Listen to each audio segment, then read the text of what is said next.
Welcome to Evolution Revolution. It is a pleasure to be with you today, and thank you for watching our show. And as you may know, the purpose of Evolution Revolution is to introduce you to breakthroughs in the human potential movement that really work.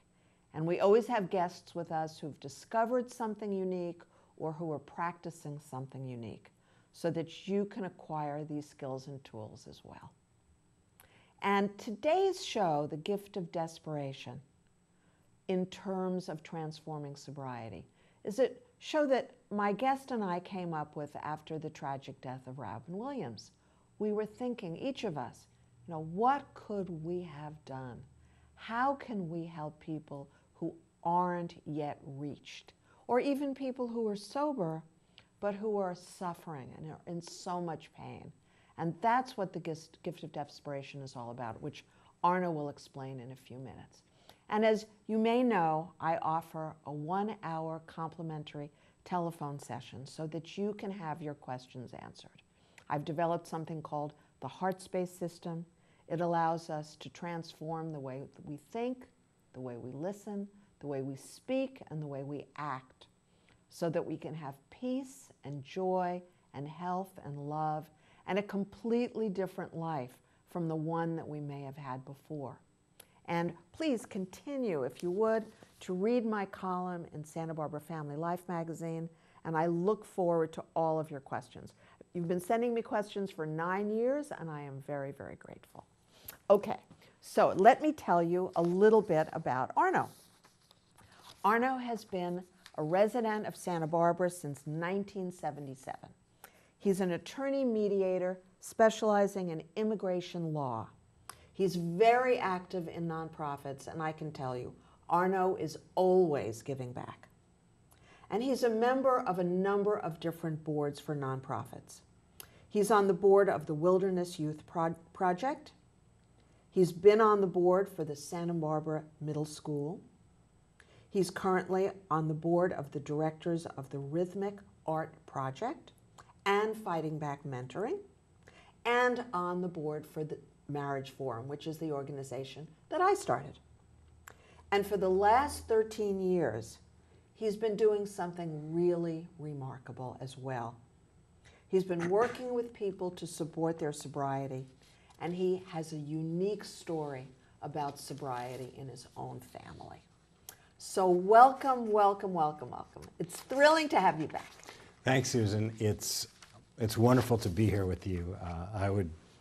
I greet you. If there was room and I wouldn't pull the microphone out, I'd do a full body pranam for the gift of desperation that brought us together, and the gifts that you gave me, the knowledge that you taught me, that I have used pretty much every day since Labor Day 2004, right up to the present day. So thank you. It's great to be with you.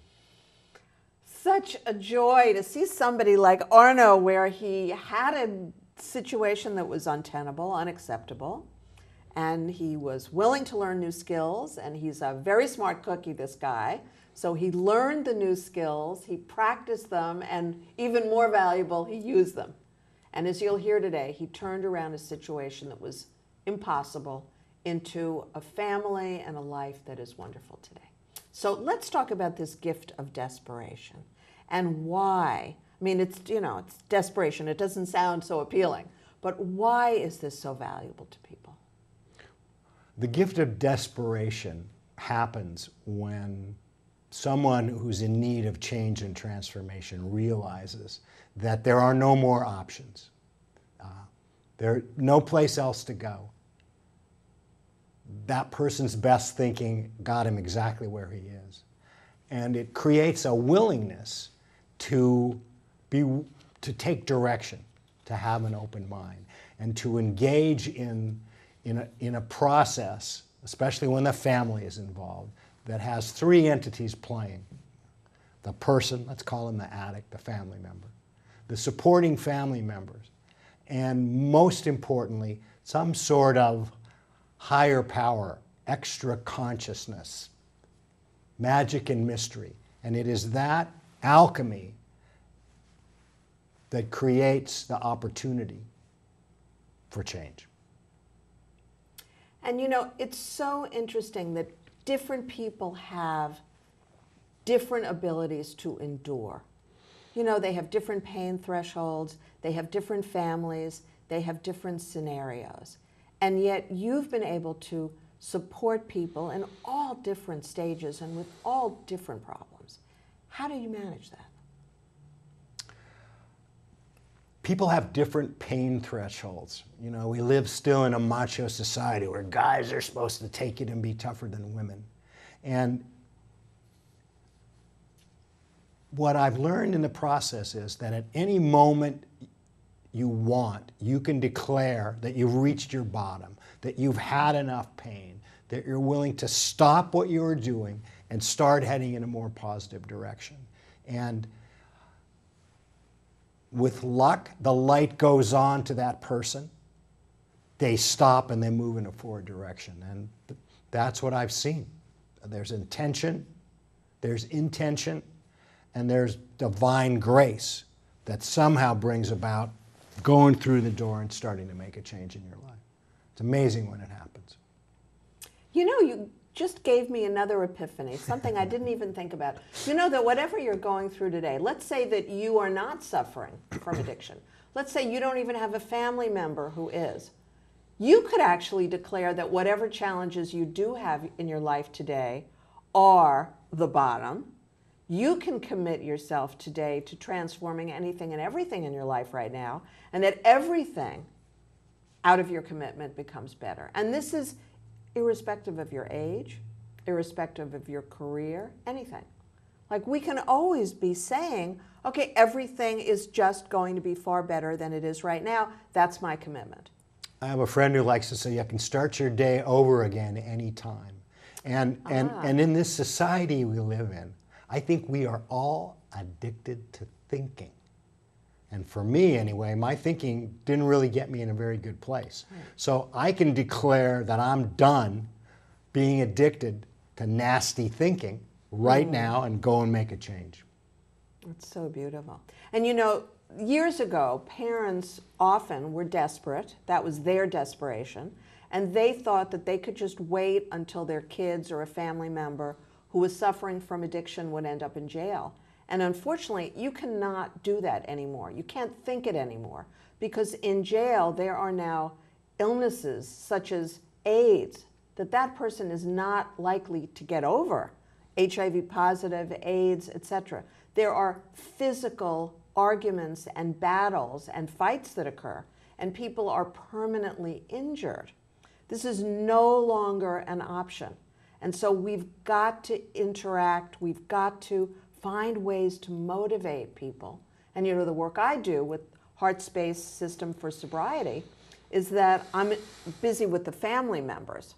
Sometimes I do work with the person who's drinking or taking drugs or gambling, whatever, but more importantly in the work I do is how to work with the parents, the spouses, so that the problem gets better, not worse. So what would you say to parents about giving up the idea of jail?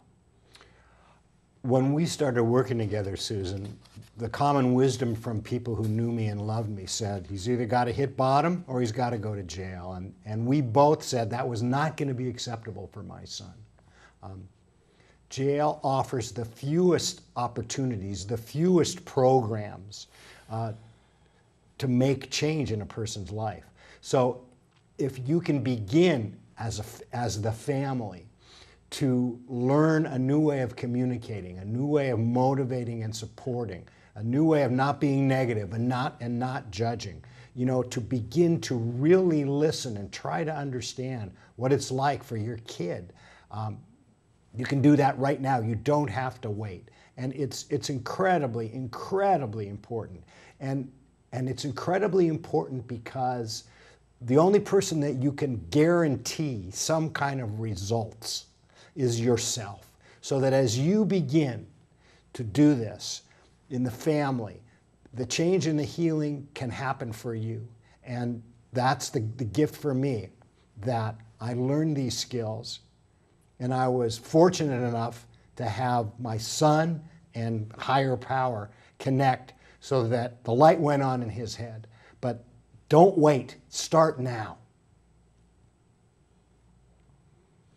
And once the light goes on in the parent's head or the spouse's head, then the light is much more likely to go on in the other person's head, the person who is suffering more and using some sort of behavior as some sort of self-medication, which in fact doesn't work at all and is making their situation worse and worse and worse. But be the one who turns the light on in your own head. And of course, if I can help, just let me know. So one of the things I taught you was the 6-part conversation, which begins with self-empathy, where we calm ourselves down before we speak. Because as you can guess, if you're trying to motivate and inspire someone who's in a lot of pain, and you're angry, or you're frightened, or you're sad, you're going to get nowhere fast. So would you talk about the benefit of self-empathy? And then if you would you demonstrate it as well? Absolutely. When my son came home from San Francisco, my gift of desperation was I knew that if I kept being Arno and relating to my son the way that I did, I'd lose him. He'd go back to San Francisco and who knows what was going to happen. So what I realized was that I carried all this emotion with me. And you know, sometimes people will say in society, oh no, you can't express your emotion. You gotta hide it. Well, it certainly isn't gonna do me any good to get mad at and yell at or judge my son. But if I refuse to acknowledge that I'm like overwrought myself before I start anything, I'm gonna make a mistake.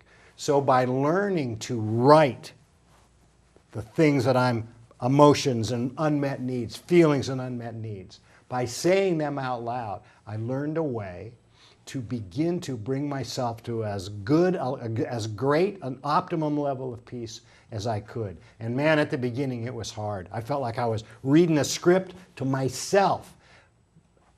And over time, it worked better and better and better. And you know, for examples, I guess I can say that when I thought about my son shooting crystal meth on the street, I felt hopeless, and my need for peace in my life would never be met. That taking that big deep breath between expressing your feelings and unmet needs is so important. You begin to calm down almost immediately. Or when I said when I think about how my son was feeling, that he would never be able to change, I felt so sad, and my need for support as a dad was gone, would never be met. And when I thought about what would happen to him if nothing changed, the reality that he might overdose and die, I was grief-stricken, and my need to be a supporting, loving, to be a parent as part of who my identity is, would be crushed forever.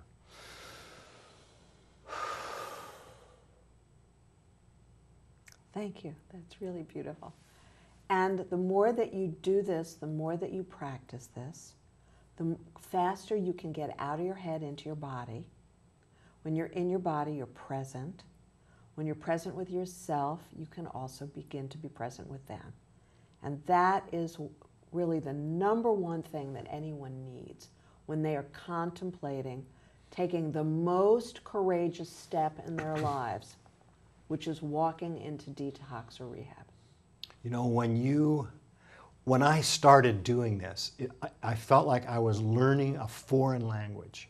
And when I was getting to the point where I was giving empathy to my son, he would say, "Don't talk to me about feelings and needs. Just tell me what's going on." And it felt really stupid. But again, going back to that gift of desperation, I was gonna be somebody different. I was gonna listen and talk and think and be a person that could be the most supportive in my son's life. And when you are starting off, you viewers out there dealing with whatever it is, the gift of desperation lets you go where no man has gone. both feet planted firmly in the air. And the negative security that you have in a life that's not working, you got to let it go. You got to go out there and be willing to try something new. And it worked for me. Thank you. It does. I'm telling you, I've never trained anyone who didn't have the same kind of results as Arno. Now, Arno's situation was more dramatic and far more challenging than anyone that I've met, and so you're the poster child. And Bowie, his phenomenal son, is really the poster child. But it works. It's just by the grace of God. It's a system that I learned, I figured out, and it works. So here's something else I discovered, which is interesting. And solving problems is about observing distinctions, frankly. That's what it all boils down to. I discovered that in every case where I have been working with a family where there's some kind of serious addiction, it could be alcohol, it could be drugs, it could be gambling, it could be shopping, it could be any one of a number of things. Doesn't matter what the addiction is. The common denominator is one parent of the person suffering from the addiction has been very harsh when they were growing up. Another parent has been either indifferent or zoned out. And this, I'm telling you again, in every case. So that's why the key is for the person who's suffering, the person who will be going to AA, will be going into rehab, etc. It's essential for that person to master self-empathy. So that when he or she thinks of his parents and gets so furious about the kind of behavior they were facing as a child, so enraged when I think about my father, when I think about my mother, whatever it is, they wish that there was something different, but they have to get to the place of acceptance. Because I've worked with a lot of people suffering from addictions, and I've said to them after they tell me about themselves, I said, but the people who did this terrible thing to you, how long have they been dead? So you're doing this to yourself now, aren't you? Because those people are gone. They don't exist. So it's a tape you continue to play in your head. And so getting somebody out of that makes all the difference. Okay, so is there something that you want to share, Arno, about the effect of parents? Well, first of all, let's all do a big dose of empathy for our parents, because they did the best that they could. Yes. And no matter how good a job you do as a parent, you leave some mark on your kid. And what Susan said to me when I started, because I was in that classic situation, my wife and I were not on the same page. And sometimes you think you've got to be on the same page if you're disciplining a child, if you're helping a child to learn and grow. And what Susan said was, only one of us had to learn this, and then you begin to teach the other. And I think that is the place for families to go. If you can unite in learning this process, put your politics aside, put what you think is the end result aside or your opinions, and just say, I am going to learn to listen to my child after I've given myself empathy. I'm going to stop acting the way that I did before. And with help from the mystic, from the higher power, from that source, that me acting in a different manner and my child's willingness to stop and go in another direction. That's all you can do. And again, God bless all of us parents, but it's time to unite and find a new way of connecting, because it's pretty clear that whatever we did up to the point didn't help. And I want to be part of the solution, not a continuing part of the problem. Thank you. And I'm so grateful that you stated, which I didn't even think that we needed to talk about. I forgot that it's so unique. Because this is what you always tell me when you call me for one of those free sessions. You say, you said that I can be the only one in the family learning this. And that is true. If you have a family member who is really struggling and suffering, they only need to receive empathy from one of you. Most of us don't receive empathy from anybody. 95%, 99% of us. We've never met anybody in our lives who have the training, the skills, the tools to give us empathy. Well, most of us want to be heard, and we're not. Most of us want to be listened to. Just listen to, not given advice, not have the conversation turn around so that I'm talking about me, not resolve the problem right there and after 30 seconds of listening. And the process of learning self-empathy and empathy is the strongest teaching tool that I've ever had in my life. Of course, I was working on it initially to see some results in my son. But what I've seen over time with my clients in my practice, with my friends, with other people that I know that are in recovery, is that you lead by example. If I become another person, if I become, an angel of empathy, and that's what you see in me, people are changed. People see that in you. You don't have to say, oh, look at me, I'm giving empathy, I'm so wonderful.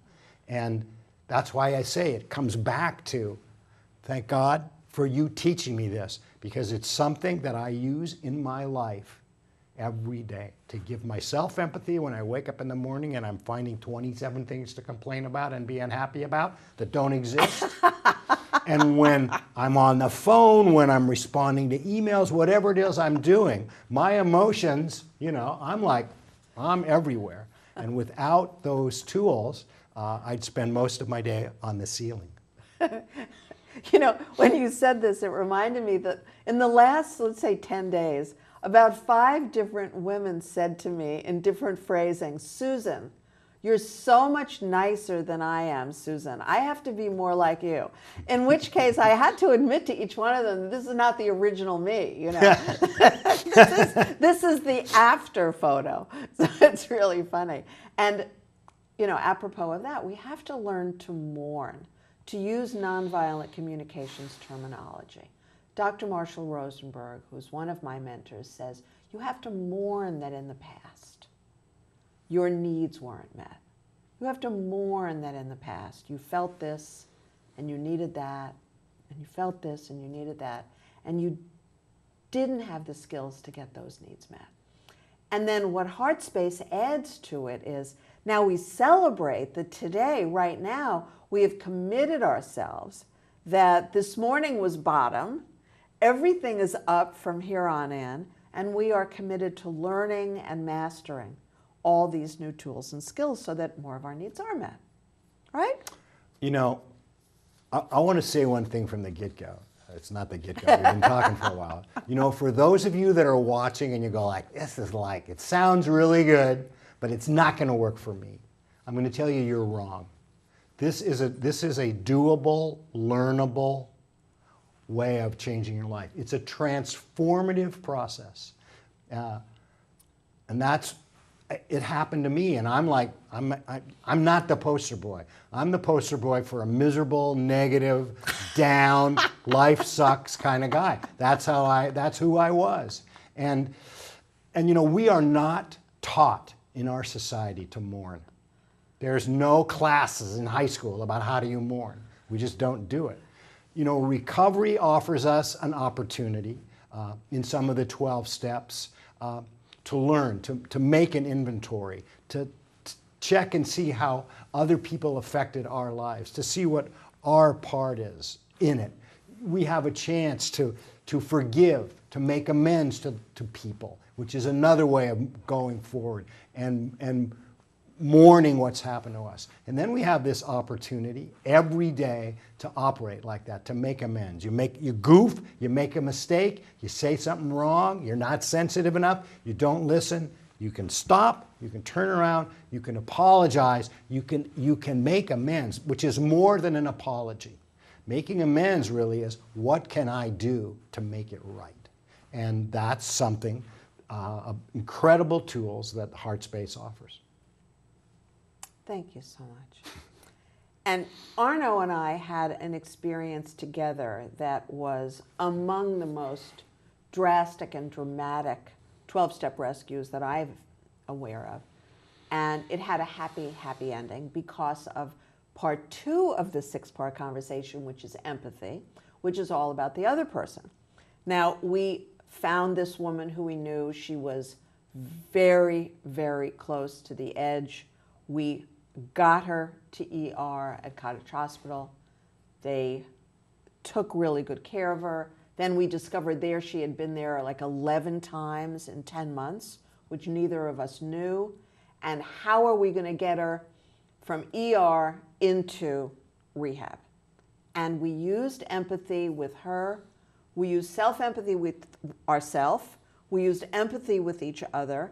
And by the end of that day, she walked into rehab, which was the last thing that she wanted to do when she walked into ER. And in fact, it looked at one point at the gas station as if she was going to make a run for it. She began to do that. So how, describe to them how empathy for her allowed us to have this miracle where she walked into rehab. The idea of walking around in somebody else's moccasins sounds really good. And it's another one of those processes that makes one sense intellectually and makes another sense when it gets inside of you. And all you've got left is empathy, because you have to be in a position to change someone when they're in a position to listen. And in most instances, if you're in a life or death situation, if you've got something where the emotions are high, the person is not going to listen. So it's your job to listen. It's your job to listen and to make that person feel like you're listening. And that's not like nodding your head, yeah, I'm listening. It's the technique of being able to repeat back to what the person has said, to really stay involved. It's your only job to listen, maybe to listen as if your life depended on it. And that's all you can do. And if you do it with your full heart, the person that you are talking to, in the same way that you can bring yourself to peace through self-empathy, the person is going to, at some point, take a deep breath, sigh. There's going to be a change in them that you can see they're getting it. And what they're getting is that they are getting that you're giving them empathy. That is the most beautiful description. Thank you. That was, he's describing something that I'm, teach that I discovered, but your description was so beautiful. Oh, wow, that was just fabulous. Now, for many of you, the most difficult part is motivating and inspiring somebody that you love to take that first step. And usually, the step is into AA. We certainly never want it to be so much of a crisis. And that first step into AA, motivating and inspiring somebody with empathy, often looks impossible. Now, that's where I get involved with the family. I teach the mother, I teach the father, I teach the wife or the husband, or even the adult child, how to motivate and inspire that loved one to do something that is so frightening. Imagine, so frightening to go into a room full of people where you will be known if you are thinking only of self-critical thoughts. So if you're home using some sort of addictive substance or behavior, your number one terror is that you will be found out.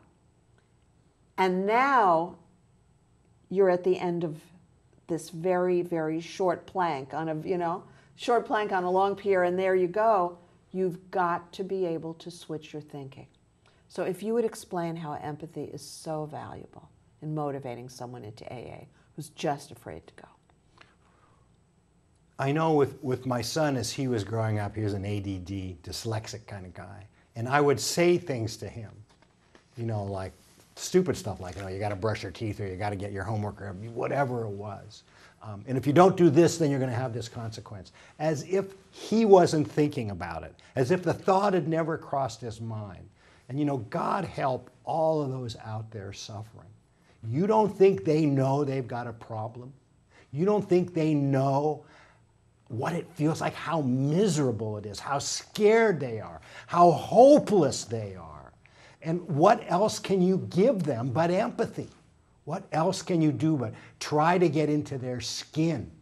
And if they know that there's someone who's supporting them, who understands them, and who's not holding up, a list of this is what you got to do next, it makes such a difference. I mean, empathy is the non-violent, non-directed force for change, because it's got to go on up here for your loved one, and that happens the best if he feels that there's somebody who's listening, and if somehow in that process the higher power that's a part of his being alive and going through his life, if the two of them mind meld, that's what decides. A person says, I've had enough, and I'm willing to change. I'll do whatever you want. And it's also making sure they understand that it's safe to dip their toe in the water, because some people have a huge need to be heard. And a lot of the people that I've worked with are so self-critical that they are just really afraid to participate and be heard. So it's that empathy is non-judgmentally guessing what that person is feeling and needing until they really feel safe with you, their loved one. Then you continue to do it, and then they feel safe to go into an environment called a 12-step meeting. Part of the whole process of empathy for me with my son, was realizing that maybe all that was going to happen in a first empathic conversation was that I was just going to listen, and I was going to say thanks. I wasn't going to say anything about me. I wasn't going to say anything about the problem. I wasn't going to say anything about the solution. And, just like sometimes you say, well, are you willing in the 6-part conversation? Are you willing to hear my point of view? The guy says no. And you go, well, I'm looking forward to the time when there is. So it's just this gradual process. It takes time. My son had 19 or 20 years of what he knew my response was going to be as his dad. And it took time to get to that point. Yeah. And it just comes back to the power of being able to say, you mean enough to me that I'm willing to change everything that I do so that I can be a different person to support you in any way that I can. And I know that no one is suffering, no one is more scared than you, and I want to do whatever I can to help. Thank you. And I always have to remind my clients that the way that I communicate with a client who is asking to be taught, asking to learn new skills, is not a demonstration of what you can do with your family or friends. I can't do that with my family or friends either, because my family and friends haven't asked me to be their coach or their trainer. And of course, your family and friends haven't either. So in a scenario like at Fighting Back Mentoring, where it's not drug related, but they have challenges, how do you use empathy there? Well, if in fact the need to be heard is one of the greatest needs that we all have, if we're addicted, if we're not addicted. Imagine if you're a kid where the power structure says you got no power, and where in most instances your family is either so insensitive or so busy that you're the last guy on the list to get that kind of listening, and that ultimately they're going to make the decisions anyway. To begin to practice empathy on your kids and to imagine what it's like to have the girl say no on the schoolyard, to be bullied by friends, to not make the football team, to get a bad grade on a test, to be called out by a teacher on something, and to just give empathy, to imagine how hard it was for you, how difficult it must have been for you, and leave it at that. Don't say it happened to you 27 times. Don't say you went on to be the captain of the football team or went to the prom. just listen. And this builds a level of love and trust in your kid that they start telling you things. And the more they tell you, the more you're kind of saying, oh, now I can really say what I feel. Keep it simple. Empathy is empathy. You can move to the point later on where you can get into 6-point conversation. But to start, Susan told me empathy, empathy, empathy, empathy. Empathy, empathy, empathy. That's all he had to do. And believe me, you can do that until you see the change in your loved one. The signs will be there. That's so true. And you know, the underlying issue is always fear, anger, and or sadness. That's the true addiction. So long before somebody picks up a bottle or a glass, long before somebody picks up a needle or a pill, long before any of these behaviors. And I've worked with children as young as 4 years old, where there is what we now would say is the underlying addiction, in one case, to anger. In another slightly older child, to grief. In another slightly older child, to fear. A child who was so fearful in an environment that he was talking to his father about suicide and had a 37-minute session with me, understood all of this in 37 minutes. And his father, who I speak to intermittently, has said that never again did this child ever have an emotional problem, because he realized in this very, very quick session with me that you don't have to have these feelings of fear, anger, or sadness and let them float you away out to sea into some dangerous story about the future. And it's amazing how quickly children learn, because I'm telling you, the length of time it took a 4-year-old who was bullying a boy in school to stop doing that, which was, I think, 2 20-minute sessions, and he's never gone back to bullying, versus the rest of us as adults. So can you talk about that underlying negative emotion, fear, anger, or sadness in addiction? Fear, anger, and sadness are underlying in all of us. And the opportunity to get high or get stoned or get drunk or shop or have sex as a way to somehow deal with that feeling seems kind of inevitable if you don't have any other way of understanding it. And it's the self-understanding. It's being able to talk to someone who can help you understand who you are, how you got that way. It's the peeling of the onion that creates this possibility. But underneath it all, I mean, I'm sorry to say, we live in a country, we live in a world, we live in a society where people are pissed. You can see it in the way they drive. You can see it in the looks on their face when they walk down the street, in the way they talk to their kids at the beach, at restaurants. People are pissed. They want more. They don't have enough. They're angry. They're afraid they're going to lose what they have. They're not going to get what they want. And how do we deal with this in a society? It's a humongous problem. But the way that you can start is by understanding about yourself and being in a position where you can listen to someone else and understand where they're coming from.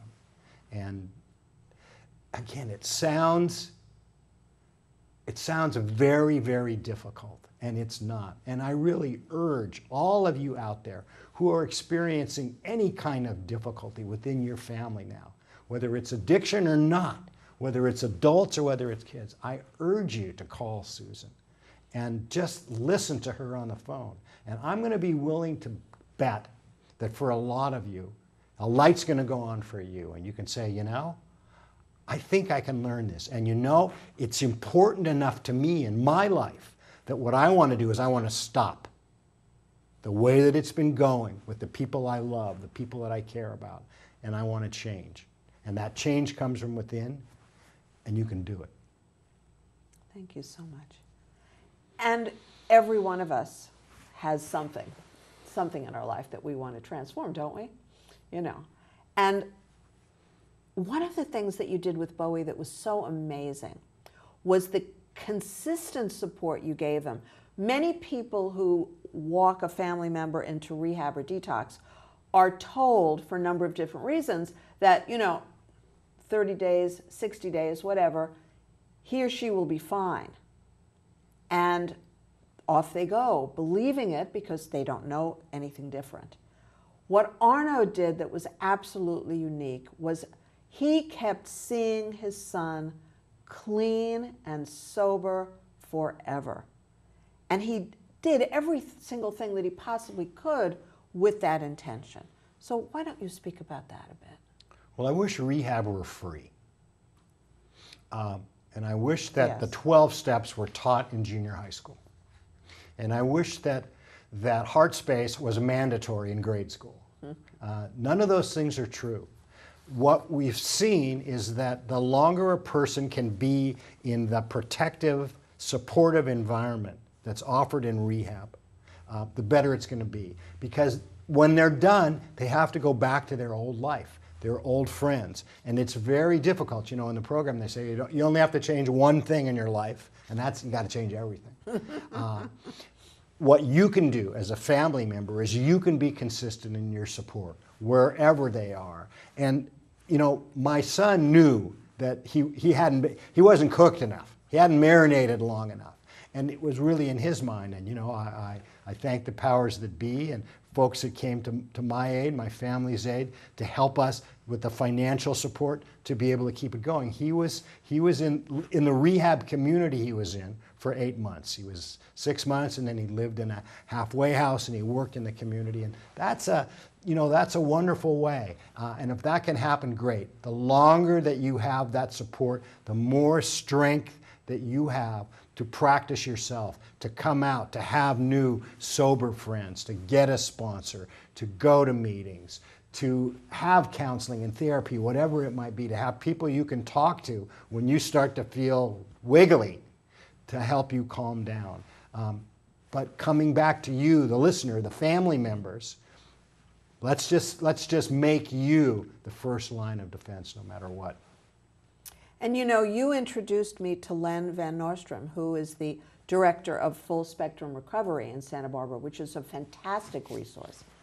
He has a group of therapists who are really superb, and he also has an incredible knowledge about rehab and detox facilities in this area and other areas of the country as well. So he's a great resource that we have in Santa Barbara. We have a great recovery community here. I didn't know anything about rehab. My son started off and went to CRC, and that was the first time that I met people at Cottage Recovery, people who worked in recovery and did this. And for a town our size, we're rich, and I urge you, if that's a process for you, to do the research, because there's great resources. Yes, thank you. That's so true.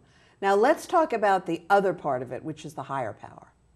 That's a very crucial part of the 12 steps, which Arno's going to speak about in a minute. But living a life where you are understanding that there's more that you cannot see, living a life in which you're aware of what you can't see to the degree that we can be aware of it, is, certainly you look at people who go into spontaneous remission from horrendous diseases, and so many of them tell you it happened because they prayed. Or it happened because they prayed and their entire congregation prayed along with them. And so speak about higher power, would you? Well, it's one of those speaking to the choir statements. And I know that there are many of you out there who had experiences growing up with religion in your family that totally turned you off to God. And if people want to talk about God or higher power or spirituality, you turn the mind off. And I understand that. I've seen that. Many, many people who are in recovery, many people in AA feel that way. And I urge you to go down to the beach and watch the waves and wonder, how did that happen? Or to watch the tide go in and out. Yeah. And at least from a scientific experience to consider that, there's something more. I mean, people will say, I know one thing. There is a higher power and I'm not it. and if you can find something other than yourself to believe might be part of making things happen in the world, you'll be in a better place. And yet you don't have to believe in God to be in a 12-step program and to recover. But it helps. And for me, it was just obvious that things happened in my life that were beyond me being able to do it, beyond me being able to think my way, even beyond me being able to act my way. And I'm comfortable knowing that. I'm comfortable knowing that I'm not alone. And that's just me, but it works for me. Yeah. And I now pray twice a day, which, of course, all my friends who are in a 12-step program do, and all my clients are, so I pray twice a day. What I discovered about myself is that I was thanking God and all the different people and all the different, entities and all that. So I was doing a lot of thanking and forgetting to ask for anything. That was interesting. Well, that's funny. One, I have a friend who used to say, when somebody said, if you don't believe in God and you don't believe in prayer, well, what if you're wrong? What do you got to lose? Mm-hmm. And a lot of people, I was a guy, I believed in Santa God. So I just asked him for stuff. Give me this, give me that, let me pass a girl, let me do the grades, let me have it all. That was God to me. And I learned in recovery, there is some aspect of it where thanking is a good way of going. Or if you're asking for you if it's a way that you can be a benefit for others. And I pray a lot, and sometimes it works and sometimes it doesn't. But the concept of putting that out there, that energy that you put both in giving and in being willing to receive, is palpable in my life and in the lives of other people that I've seen, and very, very, very important. I just simply cannot do it by myself. I'm wondering if what you mean is sometimes the prayers come true very quickly, and sometimes I may not realize at a distance that I had prayed for that sometime in the past. Is that possible? They say sometimes quickly, sometimes slowly. And I know in my life, when I experienced recovery, there were two concepts of time. There was Arno time and there was God's time. Yes. And God's time is the one that you gotta deal with. Yes, we did some coaching after my son got sober, and Susan helped me with some business stuff, some goal reaching, and I was going to have these many clients a month, and I was going to have these many dollars a month. And I don't know, 2 or 3 years went by, and I hadn't gotten the numbers. And then I sort of forgot about it, and a few years later, I've exceeded what the goals were. So Absolutely. you just gotta put it out there, and you gotta believe in something. I mean, you don't have to believe, okay? But it makes things easier if you can believe.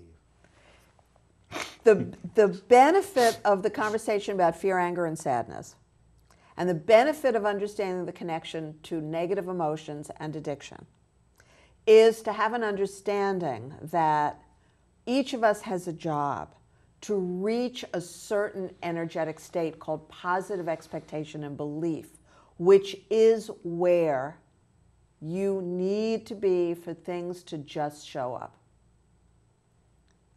I was on my way to a friend's 2 days ago. There's very little parking around her house, by and large. It's not my favorite neighborhood.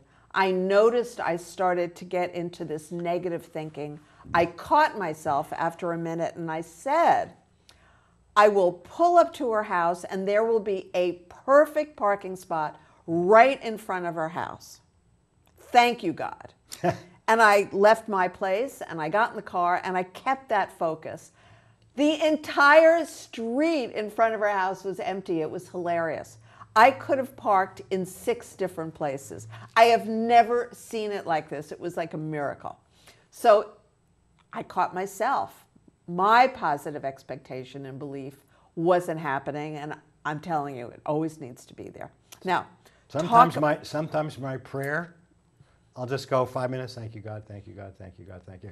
Because let's remember, too, in the midst of all of the horrible things that we may experience from time to time, the difficulty of dealing with a loved one who's got substance abuse problems, there's an asset side to our life. yes. And part of manifesting the good stuff is to stop and say, a gratitude practice. What am I grateful for outside of the things that are difficult? And to have a gratitude list in the morning, and have a gratitude list when you go to bed, because it's not all dog do. There are good things in all of our lives, I hope. Yeah. And thinking about that helps. And you know, sometimes the harder you try, the more you put off finding that parking place. Oh yeah, you can't try to find that parking place. The concept You of have to, wearing the world right. as a loose garment. Yes, You absolutely. know, I like to look good in a tight suit, but I'm a lot more better when I'm wearing a jalaba and the Yes. wind blows through me. Yes. And I can be open, my arms open for things to happen. So perfect. Thank you. Now, would you tell them about the second step and why it's so important? Well, of course, I'm just going to go back a half a step because I didn't specifically say it. And, you know, from what I know is that the first step is about admitting that we're powerless over alcohol and that our lives are unmanageable. And that admitting that you're powerless is powerless over people, places, and things. And that our life is unmanageable, as I got it down, meant that I needed help. I didn't think I was powerless, and I thought I had things under control, but I didn't. So I waved the white flag. That's what declaring I'm at my bottom. Here's my white flag. I give up. I surrender. I'm going to join the winning side. And then in the second step, after I've given up, I say, I came to believe that a power greater than myself can restore me to sanity. That there's something out there that's going to make me whole. And came to believe. I didn't have to believe it right now. I just sort of gradually, well, maybe. And it makes a difference. So that's the second step. And you know, you don't have to be either someone who is in a 12-step program or someone who thinks, you know, there are behaviors that I really need to be.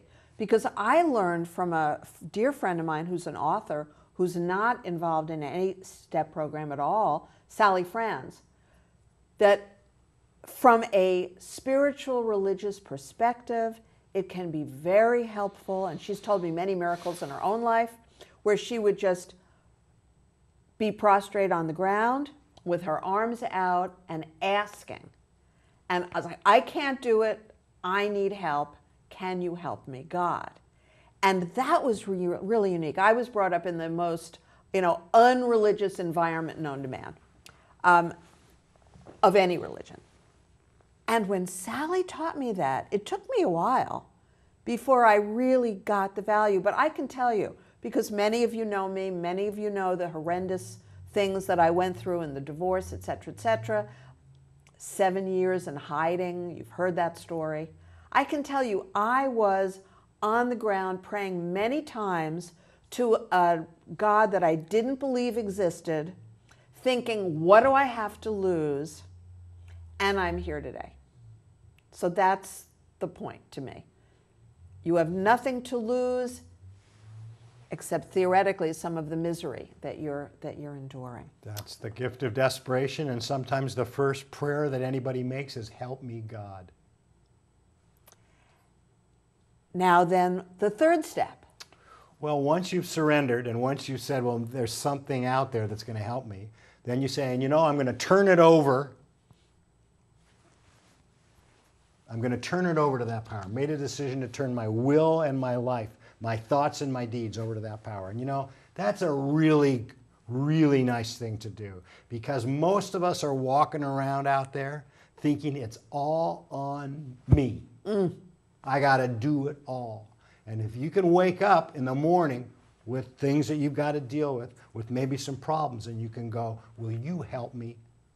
I'm just going to go to work And I'm going to do the next thing that comes up to me. And I'm going to try to do a good person. And I'm going to give myself empathy. And I'm going to give other people empathy. And I'm going to do that. You take the big problems and you work on that today. And that's what the third step is all about. And people that are in recovery will often say that they do, in their mind, they say 1, 2, and 3 every day. Yes. So that's 1, 2, and 3. Beautiful. And we have a little bit less than 3 minutes, so probably 2 questions. And many years ago, the woman who was the executive producer of Intervention, which was the most fabulous television show to give people an addiction education if they were family members. And she was a client of mine for business coaching.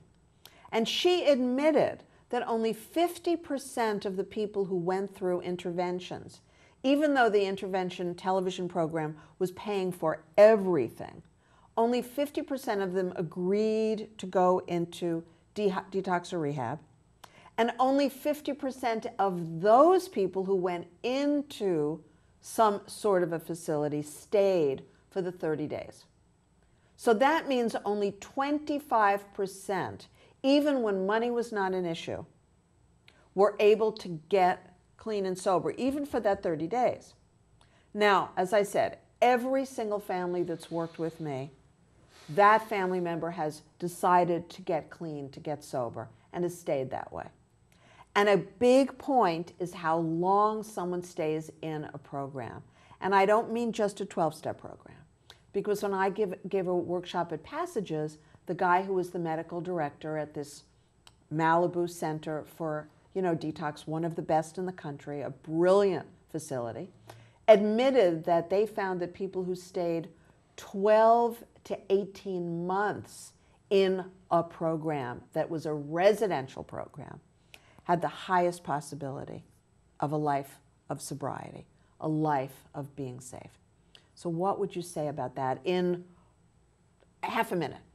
Well, first I'd say that anytime I hear or know about the negative statistics around getting sober or recovery, I acknowledge them and I let it go through my head. And I work on what I can work on in the positive. Once again, to all of you that are watching, learning the skills that we're talking about, learning to be in a position to be supportive to your family members is critical. And the longer that a person can be in a protective, safe recovery community to learn and work and have the reinforcement on a daily basis, I think the better the chances they have of staying sober. Beautiful. Thank you so much, because we have like 13 seconds. So I didn't want you to be cut off in the middle of a word. And thank you so much, Arno. It was, as always, fabulous to have you as a guest on the show. And I really want you to understand there's a solution. At least the solution that Arno and I have been talking about. It works. There are other solutions as well. Please find the solution that works for you. And if you want to speak to me for an hour, I'm all yours for free. And a lot of people do end up speaking to Arno as well so that they get more clarity about what it takes for that parent. So thank you so, so much. Thank you.